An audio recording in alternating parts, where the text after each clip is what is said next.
My biggest takeaway from hearing from Texas A&M's football coaches, Coach Collin Klein's offense is going to adapt to the personnel he has during his time coaching the Aggies.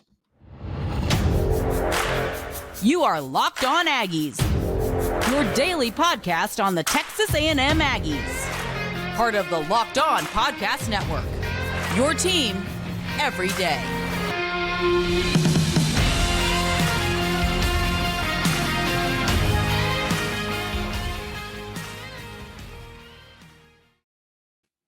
Welcome on into Locked On Aggies. I'm your host, Andrew Stefaniak. Thanks for making Locked On Aggies your first listen every single day.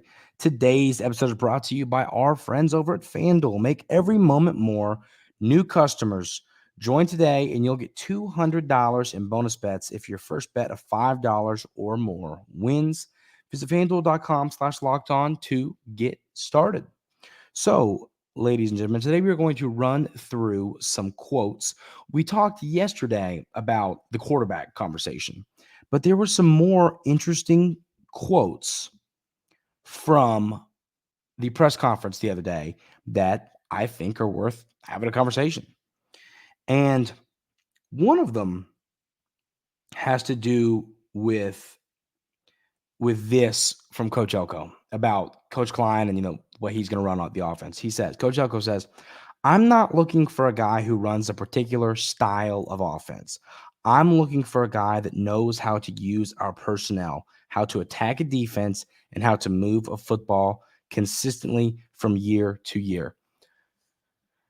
I don't know if I've ever gotten more pumped up from a single quote in my life. And I'll tell you why. You everydayers here at Locked On Aggies know that I'm a huge Collin Klein fan. I think he's going to be an incredible coach at Texas A&M. But I do think there's something about these coaches that have their particular style of offense. You know what I mean? Coaches that run, you've got your Gus Malzahn was like that. Mike Leach, the late, great Mike Leach had his air raid. Different SEC coaches, different college coaches have their offense, and that is their offense. Jimbo had his offense, and, we saw it be similar for years and years and years and kind of start to not be great. I like a coach who doesn't really have an offense. His offense is what is based on the personnel he has. And I hadn't really thought about that. But, we're talking about quarterback recruiting, right? With a Longstreet kid in the 2025 class. He's a player. He's different from Connor Rigman, different from Marcel Reed, different from Henderson. All of these quarterbacks that Texas A&M has on roster now, different from Miles O'Neal, different from some of the players that they recruit in the 2025 class, different quarterbacks. And we're not just talking quarterback. We're talking receiver, running back. We're talking about all of these different positions. You're going to have different styles of running backs, of tight ends, of receivers, of quarterbacks. And your offense has to fit those guys. The RPO, let's say you wanted to run an RPO. It ain't going to work with Miles O'Neal, An RPO would work great with your other quarterbacks because they're athletic enough to do it. So you have to build the offense around the personnel you have. And I still think there's a lot of coaches who build their offense, now some of those coaches recruit to the offense they have. So I'm not just saying we'll just get this kid and they'll figure it out. We'll get this pocket passer and see if it turn him into a dual threat. It's not like that. They obviously recruit to what they want to do. But, it's hard year to year to prepare for a football team that is constantly changing their style of offense. And it sounds like that's what Coach Elko wants. And that's what Coach Klein is going to do. So that got me a little fired up because I think that it's going to be hard from year to year to game plan for this Texas A&M football team if Coach Klein is always changing up his defense. And it sounds like that's the plan. So I'm excited, ladies and gentlemen. I'm excited to see what this looks like. Is Texas A&M's 2024 offense going to be different from Texas A&M's 2025 offense? That's kind of what it sounds like to me. You build it around your personnel. So that was the number one quote outside of the quarterback stuff that we discussed on yesterday's episode of Locked On Aggies that stood out to me and got me kind of fired up for the future. This is a quote from Carter Carroll's. Well, it's from McKinley Jackson, former Texas A&M defensive lineman. But this is, I believe this was at the Combine. This is a great quote. So McKinley Jackson had this to say about the hire of Mike Elko. He is one of the best hires in Texas A&M history. That's high praise. That is some high praise from a former Texas A&M defensive lineman who's looking to make his NFL dream become a reality here soon. So that's not we're not going to deep dive into that. That's just, a great, gets you feeling good on a Tuesday morning type of quote. So here's a quote from Coach Collin Klein. He says, installing the offense, we have a long way to go. We're going to be multiple. We're going to be diverse. We're going to be a disciplined outlet. A big point of emphasis for us this spring will be breaking down the game and being very thorough at every component to make sure we're playing the game the right way. So, this is something we've discussed here a ton at Locked On Aggies is breaking down, talking about it's hard to learn an offense. You get a new coach, a new defensive coordinator, offensive coordinator, whatever. You have to learn that coach's offense or defense, their system, their verbiage. A lot, talking to players, I've heard that is the problem a lot of times is the verbiage. A lot of offenses and defenses are very similar at the base, and then there's concepts that branch off of it. But a lot of coaches use different verbiage. That verbiage is what players often say makes this difficult. So, Coach Klein and these players are having to learn or get on the same page and learn this verbiage. But this is one of those things. I mean, we can talk about it. It's not going to be a problem when, helmets are strapped up and pads are ready to roll. This isn't going to be a concern, but still thought I wanted to share that quote. And then this is an interesting quote on the offensive line from Coach Klein. He says we're going to have a lot of different guys snapping it, a lot of guys moving inside out and outside in. It's going to be really fun to watch. Coach Cushing has already done a fantastic job with those guys. So, one thing, Bryce Foster, this was from Coach Elko. He's going to be with the track and field team in the spring. I'm not a huge two-sport athlete person. I just think, be with the football team. You know what I mean? I don't know. That's my take. If y'all disagree, that's okay. But I mean, this is your center. So he's been calling out. Him not being there at spring will have effects. I'll tell you that right now. So it's just a position you can't not have Bryce Foster there. I mean, this is a real problem. And then Coach Elko, when he kind of brought this up, did not seem stoked. So my thoughts on that, and no disrespect to the track and field team. What I'm saying is just, Bryce Foster's role on this team is huge. Not having him to, he's the one pointing out, there's your linebacker, there's your weak, he's pointing these things out and snapping the football, getting that rapport with the quarterbacks. We saw some snap issues at times last year. So that, I'm not stoked about that, but that's kind of what Coach Klein's talking about here. You're going to have a lot of guys snapping it. You're going to have a lot of guys moving in and out on the offensive line, whether it's from tackle to guard to tackle. So I don't think that this coaching staff really feels confident with who the starting offensive line is going to be, which is a little bit interesting to me. I think that you're going to see different guys mix in and out. I still think you could go see them get another offensive lineman in the portal. Will any of the transfers get involved? This offensive line is going to be a very interesting position group to monitor during these spring practices. Coach Klein went on to talk about Chase Bisontis and his versatility. He says, we'll have a much, much better feel for that at the end of the spring and after we've had a substantial time to put pads on and helmets on and see the fit. It's hard to judge a guy in one spot because there's so much continuity and communication involved. So, I think they're going to move Bisontis around, see what they think fits him best and what fits best for the rest of this offensive line. But I think Bisontis is going to have a good season this year. Freshman All-American, pulled his name out of the portal back at Texas A&M. I think he's in for a good season. So I'm pretty excited to see what his year looks like. But, these were the quotes from Coach Elko, from the offense. We'll talk about some defensive quotes probably tomorrow on the show. But I want to talk about some offensive quotes today, and those are the ones that stand out. I'm excited that their offense is going to change from year to year. It's not going to be the same offense every single season. I'm excited about that. I think that's great to see. I also think it's exciting to see. It's exciting to see that this offensive line. You have a lot of guys moving around. It makes me feel better about the depth on the position in that position group. So I feel pretty good about this offense and Coach Klein. I can't wait to see what this unit could do because I think they're going to have a really explosive season. Texas A&M's 2025 SEC opponents have been released. We know where the Aggies are heading and who's coming to Kyle Field. We will have that conversation coming up right here on Locked On Aggies. But first, I want to tell you about our friends over at FanDuel. Say goodbye to busted brackets because FanDuel lets you bet on every game of the tourney. Whether you're into betting on a big upset or a one seed, it's time to go dancing on America's #1 sportsbook. Right now, new customers get $200 in bonus bets if your first $5 bet wins. That's $200 to use on point spreads, money lines. You can even pick who's going to win it all. Just visit FanDuel.com/lockedon and bet on college hoops until they cut the nets down. Also want to tell you about our friends over at eBay Motors. Passion, drive, and patience. What brings home the winning trophy is also what keeps your ride or die alive.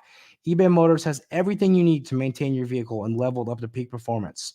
From superchargers, roof racks, exhaust kits, LED headlights, and a ton more. Whether you're into speed, power, or style, eBay Motors has got you covered. With over 122 million parts for your #1 ride or die, you'll always find exactly what you're looking for. And with eBay Guaranteed Fit, your part is guaranteed to fit your ride every time or your money back. Because with eBay Motors, you're burning rubber, not cash. With all the parts you need at the prices you want, it's easy to turn your car into the MVP and bring home that win. Keep your ride or die alive at ebaymotors.com. Eligible items only. Exclusions apply. eBay Guaranteed Fit only available to U.S. customers. The 2025 SEC slate has been released for football. It kind of got mixed in the middle of, the NCAA tournament for the Aggies and some baseball games, but I really did want to, bring this up and have this conversation. Of course, we're not gonna preview the home game between Florida and Texas A&M coming up in 2025. Why would we? There's just not much there. We'll talk a little bit about it and how we feel about it and how we feel about those programs and recruiting. But the main point here is to go through the schedule because you're going to head to a few places you haven't been in a long time. So your 2025 home games in Kyle Field, you're going to host the Auburn Tigers. You're going to host the Florida Gators. You're going to host the Mississippi State Bulldogs and the South Carolina Gamecocks. Your away games, you're going to head to LSU, to Baton Rouge. You're going to head to Texas. That'll be a fun one. You're going to head to Arkansas. This game is no longer at the Cowboys Stadium at AT&T. This is now a true road game. In 2025, you will play in Fayetteville in this ball game. And then, of course, your last road game is in SEMO, Columbia, Missouri, taking on the Tigers. So it's literally just flipped from this year, right? Yeah. Because this year you go to Miss. Yeah, it's literally just flipped from this year, which is interesting. I don't understand the reasoning for that. I don't know. But this will be the first time the Aggies have played in Fayetteville since 2013. And this, of course, will be the first time the Aggies will play Texas on the road since they joined the SEC. And then the Lone Star Showdown was no longer a rivalry. So, getting into these games a little bit, 2025, when it comes to Auburn and Florida, is the year that I think different for these two teams. But Florida has that quarterback, DJ Lagway, who's going to be a star, huge kid, strong arm, going to be a great quarterback. He's a true freshman this season. So, is he the guy next year? I think he's going to be a really good football player. But also, we've discussed that schedule for Florida. Florida's schedule in 2024 is impossible. Impossible. One time I keep saying that. You know what? Let's do it. Let's read Florida's schedule because it's so bad that I feel bad for the Gators. In all honesty. Okay, so let's go through it. Here we go. Miami, Samford, there's one win. Texas A&M at Mississippi State, UCF at Tennessee, Kentucky at Georgia, at Texas, LSU at home, Ole Miss at home, at Florida State. Are you kidding me? The only two wins that I would call the only guaranteed win on that schedule is Samford. And then you could argue Mississippi State on the road, but still, it's still a road SEC game. I mean, Kentucky's no joke. And this is, I feel bad for the Gators. And the reason that's important is I think there's a chance, a very good chance that Napier is gone after the season, unless they kind of look at this and just go, well, what is he? Nothing he can do this year. 2025 will be it. But if that happens, I think that Lagway kid will probably enter the portal. We all know how it works. So that's my thoughts on Florida for 2025. That game will be, of course, be in Kyle Field. But then the Auburn game is one's going to be interesting. I think Auburn is moving in the right direction. They're recruiting well. They've made some staff changes. They've got, Cam Coleman, I always talk about, was a Texas A&M Aggie for a while. Of course, takes his talents to Auburn. Their talented young class that they have in 2024 or 2023 and their 2024 classes, you'll have that one class as freshmen next year and then the one class as sophomores with a ton of talent around. Hugh Freeze will have his kind of footing there. So that'll be a tough game. I'm glad you're playing that one in Kyle Field. I would not want to play Auburn in 2025. I think Texas A&M caught a break there. That's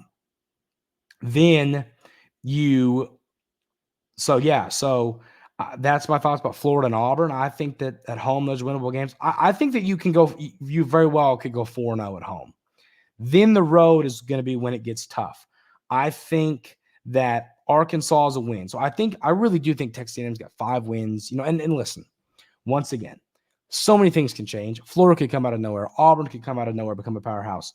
Maybe this Levy guy at Mississippi State is going to be awesome, and this is a tough game. There's no real reason to project it, but just based off right now where we sit, I think you can win all those home games, and I still think that Arkansas isn't going to be anything special anytime soon.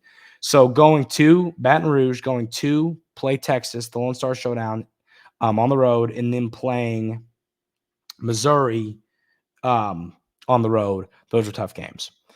Missouri, that's once again, are they this one-hit wonder? I go back and forth. At one point, I thought they were. Now I'm all in on what Coach Drink's doing. I think he's doing a good job. So I think playing in Columbia in 2025 is going to be no easy place to go win. I think the fans are going to buy in. I think the atmosphere there is going to get better and better with every season. So, yeah, I don't see this being any kind of easy place to go and get a victory. So, that really is the bulk of the schedule there. I think that I feel good about the home games. I don't feel good about the away games. Once again, this is a flip-flop of the schedule from this year. So it's the conversation we're having. The tough games are at home this year. Next year, they're on the road. So, Texas A&M, now hopefully year 2 of Coach Elko and Coach Klein, 2025 being year 2, you'll be in a position where this roster is in a better spot and the staff is settled in and you got your guys, you're recruiting at the high level, and you're not as scared to play LSU in Baton Rouge and play Texas on the road and play Arkansas on the road and Missouri on the road. You're less scared to go play in those venues. So I'm glad that the schedule falls the way it does. I would much rather have the easier schedule this year. Now, but you could also look at that and go, well, I'd rather maybe just have a tough year 1 for Coach Elko and then have this schedule in year 2. You could make that argument too. Or have this year's schedule in year 2. You could make that argument. I'm not going to yell at you for that, but still, I just think I think in year 2 they'll be able to compete at some of these tough road venues and win some football games in some places that maybe this year folks wouldn't expect Coach Elko and his Aggie team to go win. So that's the 2025 schedule. Let me know y'all's thoughts on the 2025 schedule. I'm curious. Do we feel good about it? It's pretty much, once again, it's just flip-flop from this year. So how do you feel about going to some of those environments? Anybody want to go to any of those road games? Let me know thoughts on those different things there. Before we move into segment 3, if you haven't already hit that subscribe button, it really helps the show a ton. Hit the like button. Both of those things really do help grow the show. I appreciate it a ton. It really does. help grow everything. So I appreciate y'all. Everydayers means a lot. We're going to talk a little bit about Texas A&M's upcoming game with Texas in 2024 and where it ranks among the best games in the SEC for next season. We'll have that conversation coming up right here on Locked On Aggies. But first, I want to tell you about our friends over at Nissan. This week's March Madness Bracket Highlight is brought to you by our friends at Nissan. Each week, we're picking one team that stands out, a team that's pushed it further than the rest, just like any of the all-new 2024 Nissan SUVs. These guys were able to take it to the next level. The Iowa State Cyclones can only be described as a pathfinder. They've been thrilling to watch and have really created the lane for themselves entering the tournament as one of the hottest teams in the country. They have a date with Illinois this Thursday in the Sweet 16. Illinois. I don't know why I read Illinois. I have a lot of family from Illinois, and my grandpa would be very upset with me. Illinois in the Sweet 16 on Thursday. Take the Nissan Rogue, Nissan Pathfinder, or Nissan Armada and go find your next big adventure. Shop nissanusa.com today.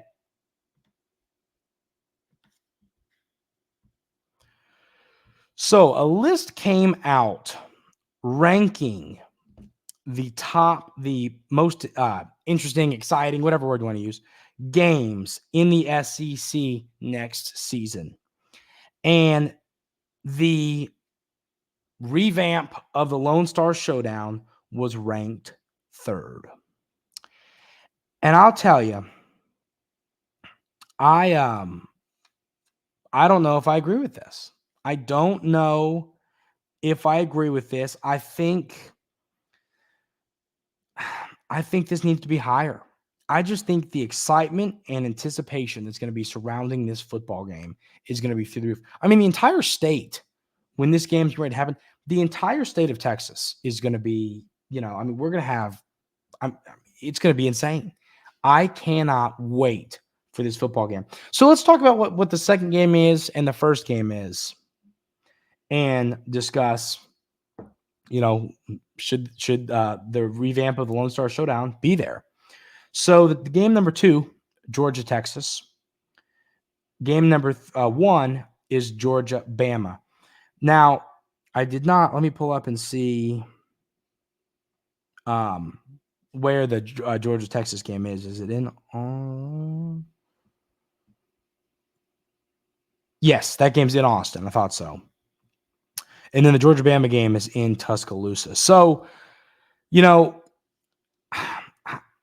I know that Georgia, Texas it's going to be a hyped up football game for the on-field product. Now, as you everydayers know, I do believe that Texas A&M will give Texas hell when they come to Kyle Field. I'll tell you that right now. No doubt in my mind about it. I think that Texas A&M is going to – I think they can win that game.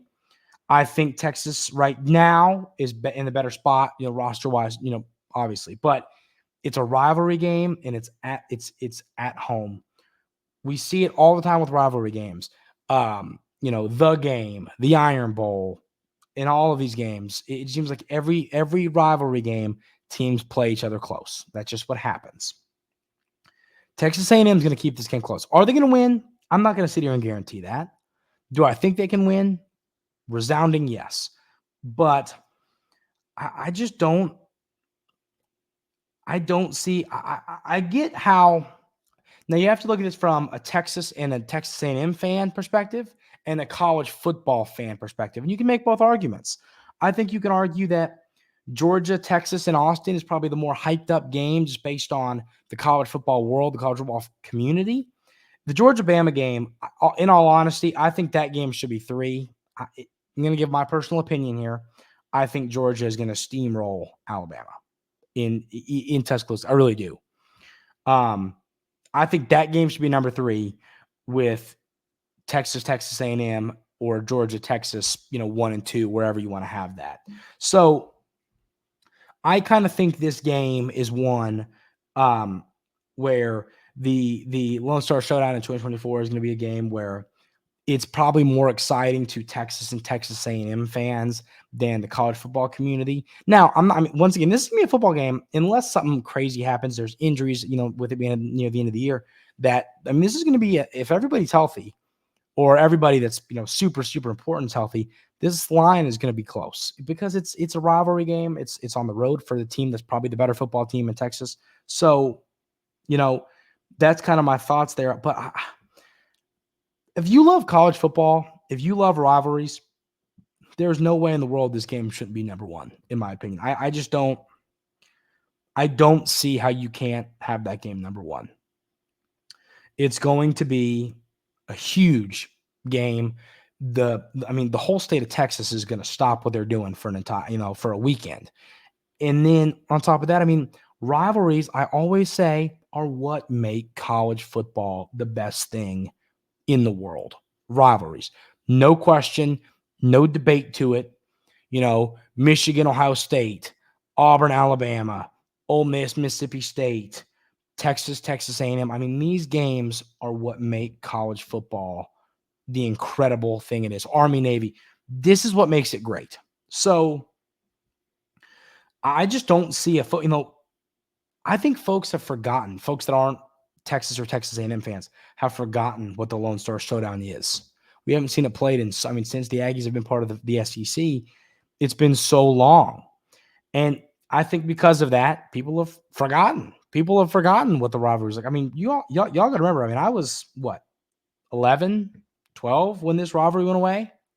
This is a lot of people of the new generation of college football lovers, college, sports lovers, weren't, super into college sports when this rivalry was huge. So I just think that seeing this live again, having this back on a year-to-year basis is going to be great for both of these programs in college football. So I don't believe there's a more exciting game in the SEC than Texas A&M and Kyle Field next year. I think it's going to be the hottest ticket in college football. The goal is for me to be there for that one. I can't wait for that football game. I absolutely cannot wait to see this game play out. It's going to be a fun one. And I really do believe that the Aggies can win that game. It's going to be tough, but it's at home and you got a shot because it's a rivalry game and crazy things happen in rivalry games. That is going to do it for today's episode of the Locked On Aggies podcast. I really do appreciate y'all being here every single day. It means the world to me. Hope everybody has a great rest of your day today, and we will see you tomorrow.